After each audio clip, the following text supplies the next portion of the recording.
కొమ్మాన్ని కాలేదయ్యా. అమ్మా నీవు భయపడుతున్నావు. ఆ కుంతి మహాదేవి యుక్త వయసులో ఉండేటప్పుడు ఆమె రజిస్టర్లు కాకముందు వారి ఇంటికి దూర్వాస మహాముని రాగా ఆ కుంతీదేవి సేవలు చేసింది. ఆ సేవలు మెచ్చుకొని ఆ దూర్వాస మహాముని ఒక వరం ఇచ్చాడు. అమ్మా నీ మనస్సులో ఏమి కావాలంటే జరుగుతుంది అంటే నీ మనస్సులో ఏ కోరిక అనుకుంటే ఆ కోరిక జరుగుతుంది. ఆ దూర్వాస మహాముని వరం ఇచ్చాడు. ఏమనే ఏది కోరుకుంటే జరగాలి.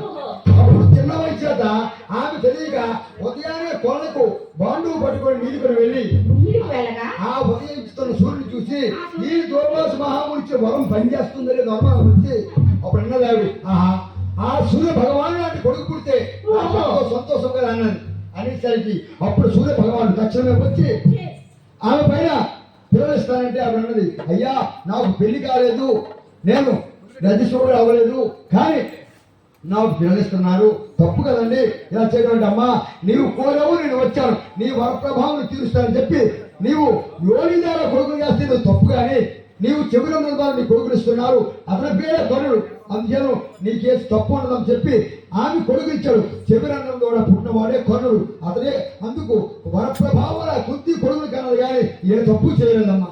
అయితే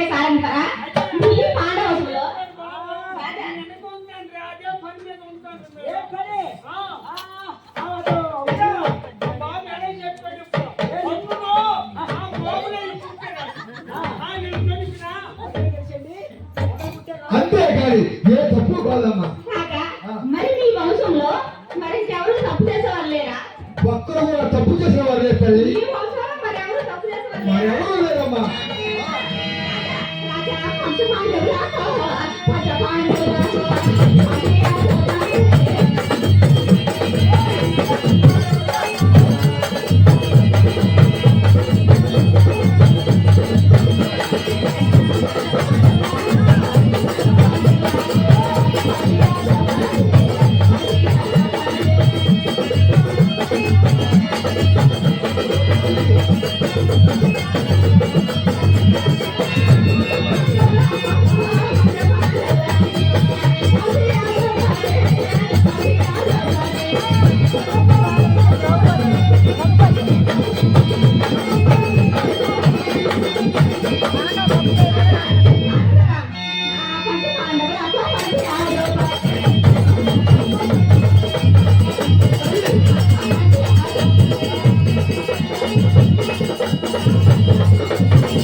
తప్పమ్మా.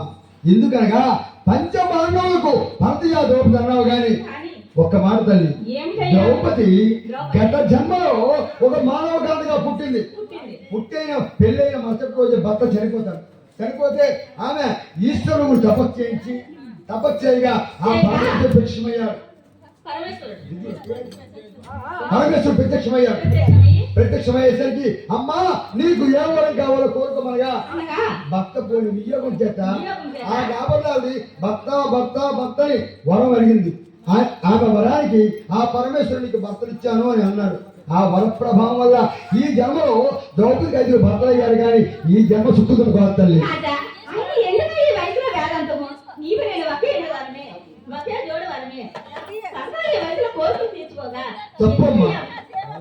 తప్పమ్మా ఎందుకమ్మా కామముతో కళ్ళు మీరు బాగుతున్నావు కాదు, నిత్యము ఎవరము శాశ్వత కాదు తల్లి.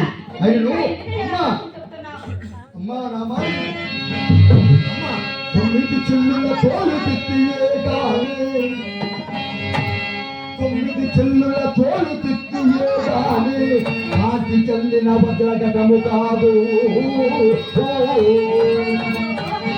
నిముసమునకు నీ సువాసనగానే ఉనికి జవాదుల పుట్టకో పరమోత్త దుర్గంధ మాతరకమేదాని అట్టి తొడుముపై యాలనమ్మయి యామోదము.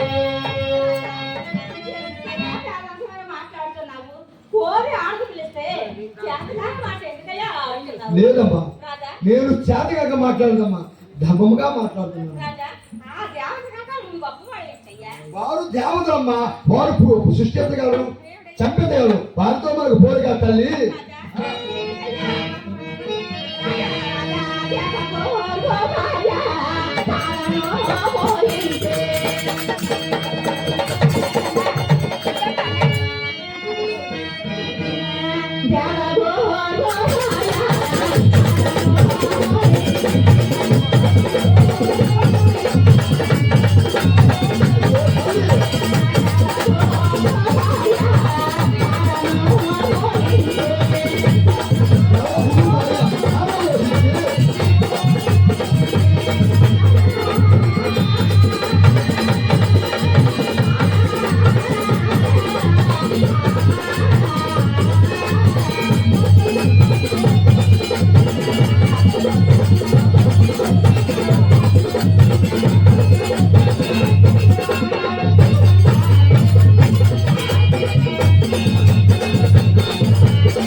ఏమిటమ్మా ఏమిటమ్మన్నావు నీవు? గురువు భార్య తాళం వహించి దేవ గురువు భార్య తాళం వహించి చంద్రుడు ఆనాడు సుఖమంతలేదా? సుఖము పొందలేదమ్మా. ఏమయ్యా? గురువు ప్రస్తుతకు వివిద్య నేర్చుకోవడం చంద్రుడు గురువు భార్య తాళం మోహించి చివరకు రోగగ్రస్తుడై చనిపోయాడమ్మా. ఆ చంద్రుడు సుఖముందలే తల్లి. అమ్మ అమ్మ దేవ గురువు